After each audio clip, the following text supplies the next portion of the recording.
آج کی روایت میں دو باتیں ہم پڑھیں گے۔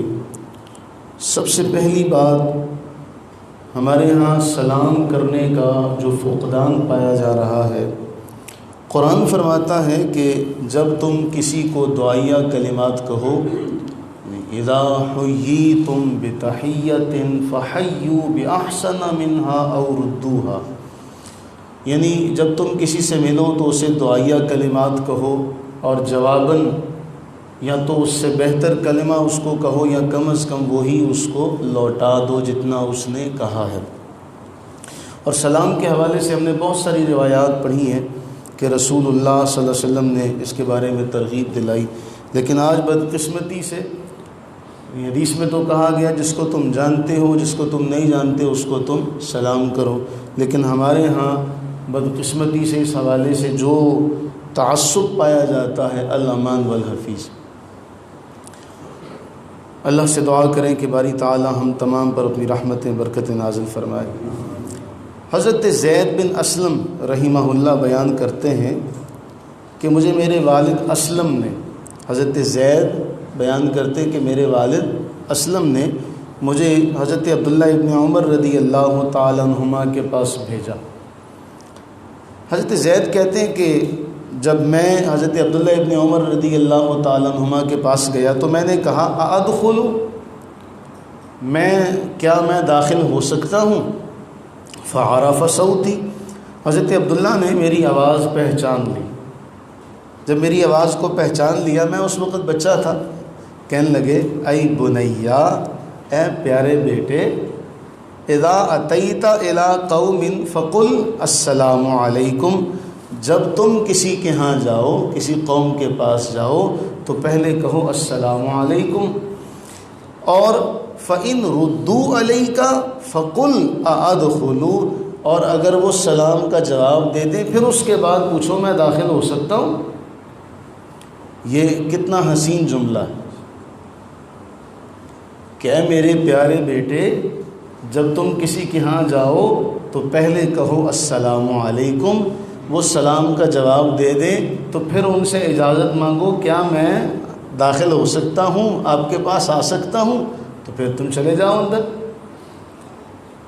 اسی سے ملتا جلتا ہمارے ہاں معمول پایا جاتا ہے کہ جب ہم کسی کو فون کرتے ہیں تو سب سے پہلے ہمیں السلام علیکم ورحمۃ اللہ کہنا چاہیے۔ ہم آغاز کرتے ہیں ہیلو سے،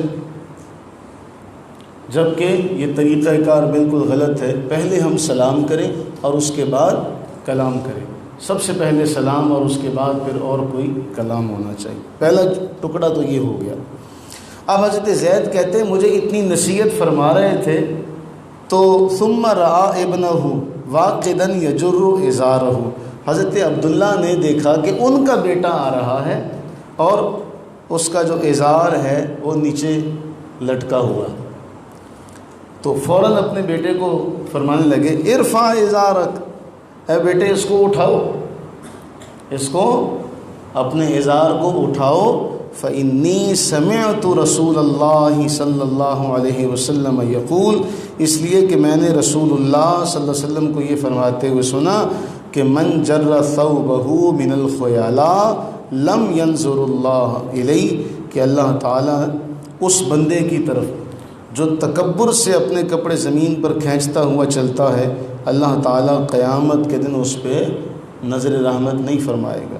لم ینظر اللہ الیہ، اللہ تعالیٰ اس کی طرف نظر رحمت نہیں فرمائے گا۔ اب دو باتیں اس حدیث میں بہت اہم ہیں۔ ایک تو یہ ترغیب دلائی جا رہی ہے کہ جب کسی قوم کے ہاں جاؤ، کسی کے گھر جاؤ تو پہلے سلام کرو، اس کے بعد کوئی اور کلام ہونا چاہیے۔ دوسرا یہ کہ یہ بھی سبق دیا کہ تمہارا ازار تمہارے ٹخنوں سے اونچا ہونا چاہیے، تمہارا ازار تمہارے ٹخنوں سے اونچا ہونا چاہیے۔ اس روایت میں یہ ہے کہ من جر ثوبہ من الخیلاء، جس نے تکبر سے اپنے کپڑے زمین پر لٹکائے۔ تو بعض علماء نے پھر اس میں یہ فیور دی ہے کہ جی اس میں یہ معاملہ ہے کہ اگر کسی کے ویسے کبھی لٹک جاتے ہیں تو علیحدہ بات ہے، لیکن اسے اس بات کا خیال رکھنا چاہیے کہ اس کے کپڑے، اس کا تہبند، اس کا ازار ٹخنوں سے اونچا ہونا چاہیے، کیونکہ اس حوالے سے اور بھی بہت ساری روایات ہیں۔ تو جہاں پھر شکوک و شبہات والی جگہ ہو وہاں پھر ہمیں ان چیزوں سے گریز کرنا چاہیے.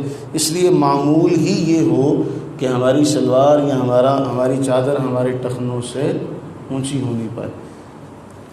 ہماری بدقسمتی کا عالم یہ ہے کہ جب ہم شلوار کو اونچی کرنے کی بات کرتے ہیں تو پھر اس پہ ہم پر سختی کا، متشدد ہونے کا لیبل لگایا جاتا ہے. جی اسلام میں سختی نہیں ہے، آپ نے بلا وجہ کی سختی جو ہے وہ لازم کر دی، یہ کر دیا وہ کر دیا، اور خود نئی نسل جو شارٹ پہن کے چلتی پھرتی آپ کو عجیب سی مخلوق بنی نظر آتی ہے، پھر سب معاف ہو جاتا ہے. یعنی اسلام نے جب یہ کہا کہ آپ اپنے ٹخنے ننگے کر لو تو تب آپ کو اس پہ عمل کرنے میں مشکل اور تکلیف، اور جب آپ نے انگریز کا فیشن اپنایا تو آپ گھٹنے ننگے کرنے میں بھی کوئی یار محسوس نہیں کرتے جس کو اسلام میں منع کیا گیا. کتنا بڑا تضاد ہے کہ جب اسلام کہتا ہے تو تب آپ تعویلیں پیش کرتے ہیں، اور جب آپ گوروں کی اقتداء کرتے ہیں، مغرب کی اقتداء کرتے ہیں، تو پھر آپ اس کو فیشن بنا دیتے ہیں. اور آپ دیکھیں گرمیوں میں پھر تعویل یہ کرتے ہیں جی گرمی بہت، تو اگر تم اس لباس کو پہنتے ہو جو سنت سے ثابت ہے تو اس میں اپنے ٹخنے ننگے کیوں نہیں کرتے؟ اللہ سے دعا کریں کہ باری تعالیٰ اپنی رحمت کاملہ کے صدقے سے ہم تمام پر اپنی رحمتیں برکتیں نازل فرمائے. ہم دین کے معاملے میں بھی، احکامات میں بھی اپنی عقل استعمال کرنے لگ پڑے. ہم اپنی عقل استعمال کر رہے ہیں کہ جہاں ہمیں جو جی چاہتا ہے اس پہ عمل کر لیتے ہیں، جہاں ہمارا جی نہیں چاہتا ہم اس کے بارے میں تعویلیں پیش کرتے ہیں. تو قرآن نے ایسوں کے بارے میں ایک جملہ فرمایا، افتؤمنون ببعض الکتاب وتکفرون ببعض، کیا بعض حصے پر ایمان رکھتے ہو، بعض کا انکار کرتے ہو؟ تو اللہ سے دعا کریں کہ اللہ ہمیں پورے پر ایمان کی توفیق عطا فرمائے. آمین ثم آمین.